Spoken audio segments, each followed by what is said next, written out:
Assalamualaikum warahmatullahi wabarakatuh. Hello everyone. My name is Mutiara Zaskia Wijaya. My name is 33220039.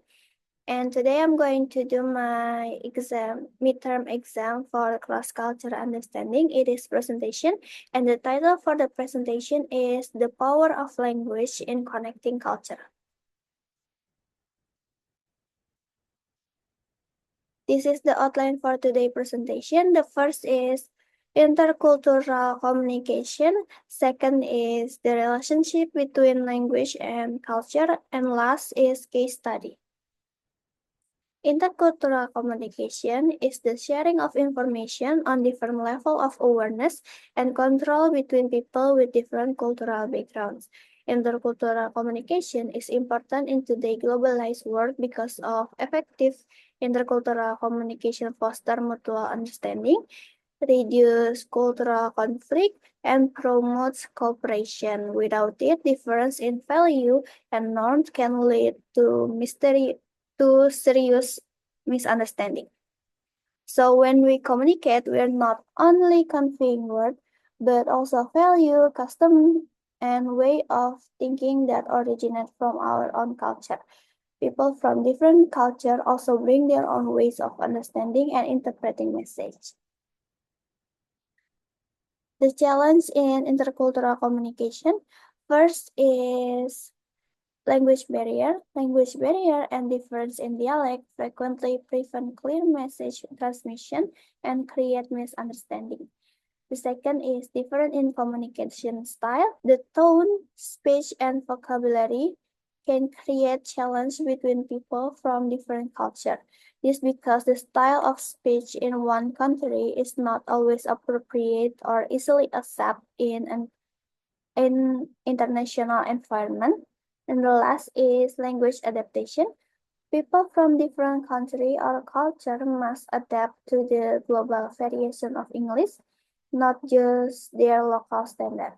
This can be challenged because it brings new culture element, local expression, and context that different from what is learned at home. This is the example of successful intercultural communication. A Japanese pharmaceutical company acquired a British biotech firm, resulting a management team split between Japanese and British leaders working virtually. Cultural misunderstanding led to mistrust and operational inefficiencies. To address this, the company facilitated a focused two-day off-site meeting aimed at improving cultural communication. The intervention resulted in significantly improved communication, collaboration, and mutual understanding. Participants note that the effort vastly enhanced their cross-cultural working relationship and helped overcome the challenge caused by cultural difference in communication style and expectation. The relationship between language and culture are inextricably linked, with each influencing and shaping the other.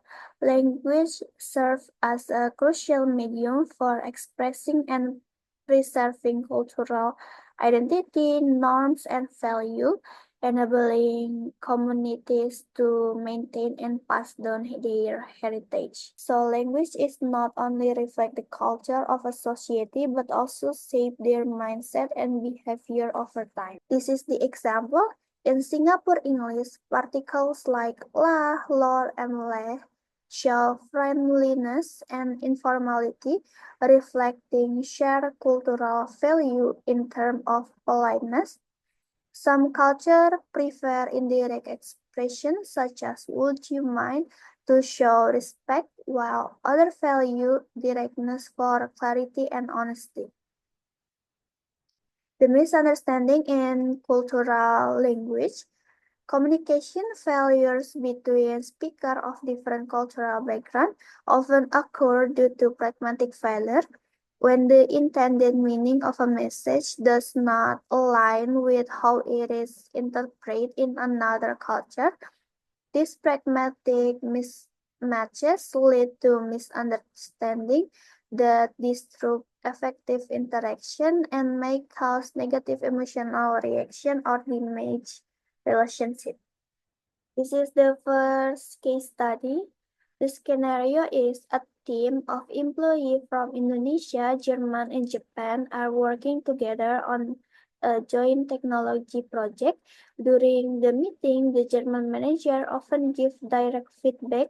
The Japanese member remains silent when they disagree, and the Indonesian team tries to avoid confrontation to maintain harmony. After several weeks, communications start to break down, deadlines are missed, and a misunderstanding occur. The first question is identify and analyze the main cultural barriers in this situation using Hofstede or cultural dimension as supporting theory. According to Hofstede, there are three cultural dimensions from the scenario. The first is power distance. Indonesia power distance is high, Germany is low, and Japan is high. This difference means that German manager might expect open discussion, while Indonesia and Japan member might view this behavior as disrespectful. The second is individualism versus collectivism. Indonesia is very collectivist, Japan is moderately collectivist, and Germany is highly individualistic. Germans are more comfortable expressing personal opinion, while Indonesia and Japan prioritize group harmony and indirect communication. And last is uncertainty avoidance. Japan is very high, German is moderately high, and Indonesia is lower. This, this affects how each culture perceive planning and deadline. Japan and German members might find Indonesia flexible approach frustrating. The second question is provide data or evidence, for example, static or example of cultural difference in communication style between this country. And the answer is Japanese manager value indirect communication and silence as a sign of respect, where German prefers straightforward, structured discussion, and Indonesia employee working in international context often struggle with assertiveness and feedback due to hierarchy and harmony-oriented value. And according to Septienti and Ansari 2024, show that communication breakdowns in multicultural teams often occur when direct communicators and indirect communicators work together without shared norms. The third question is explain how cultural misunderstanding affect teamwork and decision making. There are several impacts on teamwork or decision making, such as misinterpretation of silence. German leaders may assume silence as agreement, while for Japan or Indonesia member, it often reflects politeness or uncertainty. The second is decision-making delays. Collectivist members prefer to discuss decision privately or reach consensus, while can slow progress if not anticipated. And the last is erosion of trust. Miscommunication over tone or feedback can decrease team cohesion and performance. And the last question is suggest three practical strategies the team could use to overcome this barrier and improve intercultural collaboration. There are three strategies for the team to use. Our first is doing cultural awareness, provide training session to encouraging reflection on personal communication style can foster empathy and mutual respect. The second is inclusive communication practice. It's like use both verbal and written feedback, channels to accommodate different comfort level, and employ a facilitator to ensure that all perspectives are heard. And the last is establish shared team norms, develop clear ground rules such as silence does not mean agreement, and direct feedback is intent for improvement, not criticism. This is the second case study. This scenario is an Indonesian furniture company, Tropical Craft, is expanding to the European market. The company marketing team creates advertisement emphasizing family values and community spirit. However, the campaign received little attention from European audience who view the ad as overly emotional and lacking professionalism. And the first question is analyze the cross-cultural communication failures that occur in this case. The communication failures that occur in this case are mismatch of culture value. It is like emphasizing family, community, and emotional connection aligns with collectivist culture. European audience, which tend to be more individualistic and low context, they prioritize professionalism, explicit message, and tangible benefit. The second is communication style mismatch. The second is communication style mismatch because emotional and community-based advertising may be seen as overly sentimental or unclear in Europe, where consumers often prefer direct and concrete message. The next is high context versus low context communication. Indonesian culture is high context, meaning much convey implicitly through emotion and social context, and many European culture are low context. It's like expecting explicit, clear, and concise message. And the last is visual and aesthetic expectation. European consumers often prefer minimalist professional visual, while the campaign may be have lean toward emotional storytelling or group-oriented imagery. The second question is use marketing or communication data.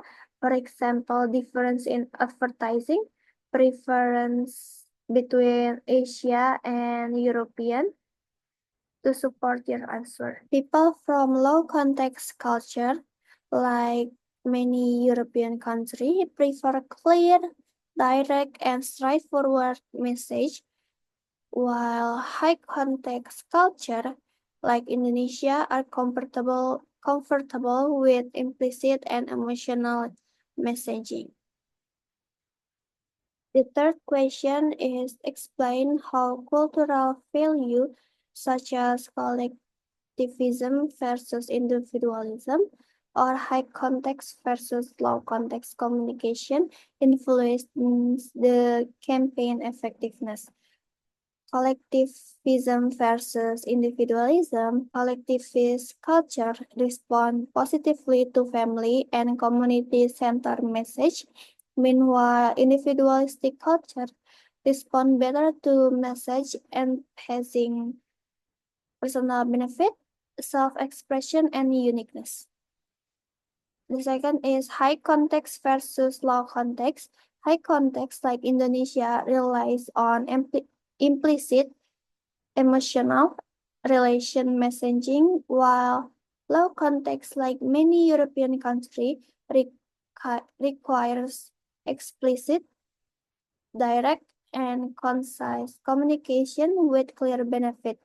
Ads that are too much emotional or context dependent may confuse or fail to engage European consumers.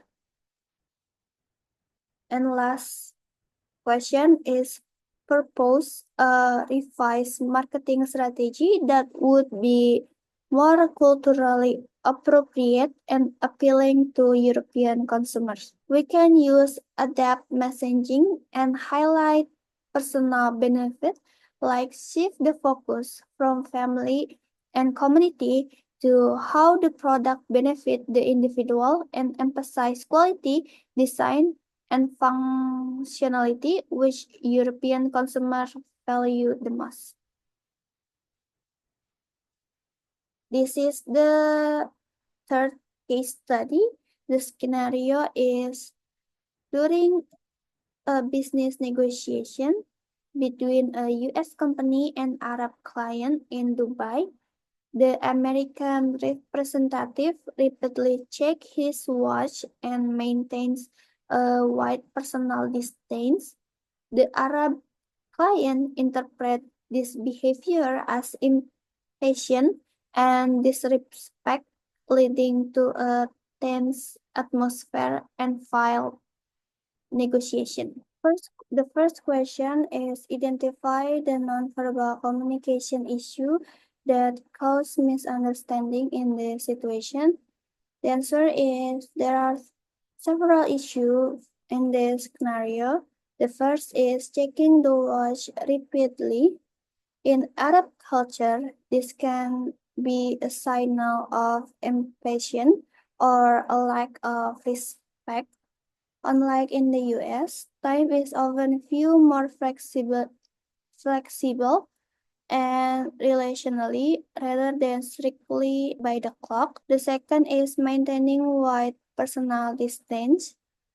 While America often prefer more personal space, Arab typically stand closer to signal warmth and engagement. Too much distance can feel cold or disengaged. Next is posture, facial expression, and eye contact. It can be misinterpreted if cultural norms are not considered. The second question is present data or research finding. The answer is first is time perception. Arab often follow an event time orientation, emphasizing relational context over strict adherence to schedule. Western punctuality focused behavior may be misinterpreted as rush or disrespectful. The second is cultural context. Arab cultures are high context, relying heavily on nonverbal cues and shared understanding, whereas the US is low context, prioritizing the explicit verbal communication. The third question is explain how nonverbal signals differ across culture and how they influence trust and relationship building in business. Misinterpret nonverbal behavior can undermine trust. In high context culture like the Arab world, relationship building comes before business. Meanwhile, in low context culture like the US, focus on efficiency without cultural awareness. This focus may be seen as rush or disrespectful. The last question is recommend communication strategy to prevent the similar issue in the future cross-culture meeting. The first strategy is pre-meeting cultural briefing. It's like educate the negotiation on Arab norms around time, personal space, and relation building.